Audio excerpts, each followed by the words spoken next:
बिस्मिल्लाहिर्रहमानिर्रहीम। पाकिस्तान समेत दुनिया भर में देखने और सुनने वालों को अस्सलामु अलैकुम। मेरा नाम ज़ैन इम्तियाज़ है और आप देख रहे हैं डेली पॉइंट। नाज़रीन, इस वक्त मैं लाहौर के इलाका इस्माइल टाउन है, जहाँ पर इंतहाई अफसोसनाक और दिलखराश ये वाक़या पेश आता है। मैं उस मकान पर मौजूद हूँ जहाँ पर ये ब्लास्ट होता है। कहा जा रहा है कि ये एक घर की टाइप यानी कि गड़ा बनाया हुआ था, जहाँ पर जो है इस जो गली का जो इस्तेमाल शुदा पानी था वो उस गटर के अंदर जाता था।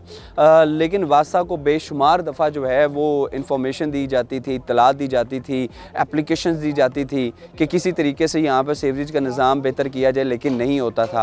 अहले इलाका के मुताबिक और रहायशियों के मुताबिक कहा जा रहा है कि पानी के पाइप्स में भी उस गैस की स्मेल आती थी, जिसके बाइस आज ये सुबह 7:30 बजे तकरीबन जो है ये ब्लास्ट होता है। और ब्लास्ट इतना शदीद किस्म का होता है जिसमें ये 3 मंजिलें इमारत है, जिसमें से ये अभी एक मंजिल नज़र नहीं आ रही, यानी कि ये पहली मंजिल है, इसके ऊपर दूसरी और फिर तीसरी मंजिल थी। और मलबा जो है इसका मलबा, इस मकान का मलबा जी गिरता है। ये बैक साइड वाली जो दीवार है वो इधर गिरती है और इस घर की छत जो है वो गिर जाती है और ये सारा मलबा, और ये देख सकते हैं कम से कम ये 40 फीट 30 से 40 फीट दूर जो है मलबा गिरता है। अच्छा, अब आगे देखें, अगर इस मकान के लेफ़्ट साइड वाली दीवारों की अगर बात करें, ये है खाली प्लॉट था जिसकी वजह से इधर कोई नुकसान नहीं हुआ। नाज़रीन, फिर ये इसके बाद अगर हम इस मलबे के बाद की अगर हम बात करें तो ये पोजीशन है कि ये बिल्कुल जो इस साइड पर राइट साइड पर जो है ये मलबा गिरता है। और यहाँ पर तकरीबन जो बताया जाता है, ये जब मलबा गिरता है इस जगह के ऊपर, इस कमरे के अंदर जो है ये फैमिली सो रही थी और 5 लोग यहाँ पर मौजूद थे। इसके बाद एक मिनट जी, मैं आपको दिखा दूँ कि ये पोजीशन थी। ओके जी, थैंक यू। ये देखिए जी, इस जगह पर जहाँ पर मैं अभी खड़ा हूँ, अब मैं बता दूँ आपको कि ये इस जगह पर जो है मलबा गिरता है। 2 जगह पर मलबा गिरता है, बैक साइड पर और साइड पर। जो बैक साइड वाला मलबा है वो गिरता है जी इस मकान पर, और ये मकान की छत गिर जाती है। और खुशकिस्मती से इस घर के अंदर कोई भी मौजूद नहीं था। इस घर के अंदर जो है 5 लोग सो रहे थे। तकरीबन यहाँ से जैसे ही पता चलता है कि यहाँ पर ब्लास्ट होता है, अहले इलाका के मुताबिक जैसे ही यहाँ पर जो है ये मलबा गिरता है 5 लोग इस जगह पर मौजूद होते हैं। मेरे कैमरा मैन आपको दिखा सकते हैं, कहा जा रहा है, बताया जा रहा है 2 लोग वहाँ पर थे और 3 लोग यहाँ पर सोए हुए थे। लेकिन जैसे ये मलबा गिरता है तो अहले इलाका उस गली से, कैमरा मैन नदीम आपको दिखा सकते हैं, उस गली से फौरी तौर पर जो है वो वहाँ से अहले इलाका आते हैं, बग़ैर किसी रेस्क्यू टीमों का, बग़ैर किसी इमदादी टीमों का इंतज़ार किए हुए फौरी तौर पर आते हैं।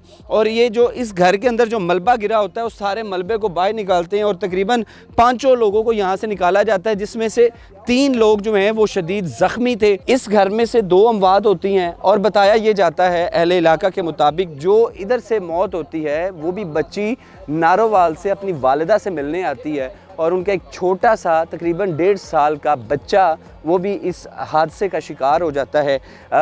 राइट साइड पे भी आपने देखा, लेफ़्ट साइड पर भी आपने देखा, ये बैक साइड वाली इमारत है, ये आप देख सकते हैं कि ये भी इस वक्त जो है मुकम्मल तौर पर गिर चुकी है। और बताया ये जा रहा है कि खुशकिस्मती के साथ इस घर में कोई भी नहीं था, किसी शादी के इवेंट पे गए हुए थे, जिसकी वजह से यहाँ पर कोई जानी नुकसान नहीं हुआ। अब सवाल ये है कि बताया जा रहा है कि सारे हादसे की वजह बताई जा रही है, वजह है वो घर की, जहाँ पर जो है गैस बाकायदा तौर पर स्टोर होती थी, जिसकी वजह से ये ब्लास्ट होता है। और इस ब्लास्ट की आवाज़ जो है और उसकी जो धमक है वो 200 से 250 मीटर तकरीबन दूर तक महसूस की जाती है। अगर तो ये हादसा है, ये तो बड़ी हैरानगी वाली बात है, लेकिन अगर ये गफलत है तो इसके पीछे वासा हुकाम को ज़ाहिर सी बात है बहुत ही संजीदगी के साथ नोटिस लेना चाहिए कि यहाँ पर निकासी आब का कोई सिलसिला ही नहीं है। ये तमाम तर गुफ्तगू आपने मुलाहिज़ा किया है, इलाका के मुताबिक 4 अमवात हो चुकी हैं। अगर बर वक्त कार्रवाई ना करते तो शायद अमवात में इजाफा हो सकता था, लेकिन कहा जा रहा है कि बेशुमार दफ़ा वासा हुकाम को एप्लीकेशन दिया, लेकिन उसके बावजूद वो टस से मस नहीं हुए। तमाम तर हक़ाइक़ है जो आपको शेयर किए हैं कि ये इस जगह जगह पर ये भी घर मुतासिर हो चुका है। इधर से तकरीबन 2 अमवात हुई हैं और जिस जगह पर हादसा हुआ है, जहाँ पर ब्लास्ट हुआ है, वहाँ से भी 2 अमवात हुई हैं। ये अभी ज़ख्मियों की हालत की अगर बात करें, रेस्क्यू हुकाम के मुताबिक जो ज़ख्मी हैं उनकी हालत इस वक्त ख़तरे से बाहर बताई जा रही है और बताया जा रहा है कि एक शख्स की जो टांग है वो फ्रैक्चर हो चुकी है मुकम्मल तौर पर, लेकिन यह है कि वो जानी नुकसान नहीं हुआ। और अभी फ़र्स्ट एड दी, कुछ लोगों को फ़र्स्ट एड देने के बाद उनको जो है वो हॉस्पिटल में शिफ्ट कर दिया गया है और कुछ लोग जो हैं बताया जा रहा है कि वो इंतहाई तशवीशनाक हालत में जो है सर्विस हॉस्पिटल में मौजूद हैं। आपने कीमती राय कमेंट सेक्शन में ज़रूर बताइएगा। आपसे दोबारा मुलाकात होगी अगली वीडियो में। अल्लाह निगहबान।